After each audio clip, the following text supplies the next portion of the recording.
Hi friends, শুভ সকাল। জামরুল গাছের তো এর আগে ভিডিও দেখেছিলাম, ফল আমার গাছে ঠিক মতন হয়নি। তা একটা ফল হয়েছে, দেখো বেশ ছোট্ট পড়া, বেশ লাল কালার হচ্ছে। নার্সারির থেকে বলেছিল লাল হবে, লালই হয়েছে। আরও নতুন করে এখান দিয়ে গুটি বেরোচ্ছে, কিছু দেখছি এই যে গুটি বেরোচ্ছে, এই যে গুটি সেট হচ্ছে। তা বলেছিল লাল, কিন্তু জামরুলটা লালই, কিন্তু আকারে ছোট হয়েছে জামরুলটা।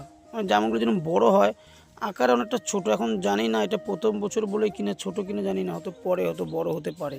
কি তাই তো অয়ন? অয়ন, এরপরে কি বড় হতে পারে জামরুলটা?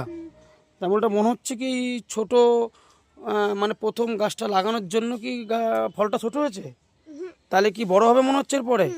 তুমি আশা করছো এটা? বেশ, ঠিক আছে। তাহলে এরপরে বড় হলে আমরা দুদিনে একটু অপেক্ষা করে দেখি জামরুলটা বড় হয় নাকি। তাহলে আমরা লোকনাথ পুজোর সামনে আমরা ওখানে ঠাকুরের ওখানে কাজে লাগাবো নাকি? এটাই ভালো হবে কি না? তাহলে আজ এ পর্যন্তই, আবার পরের আমরা জামরুলের আপডেট দেবো নাকি?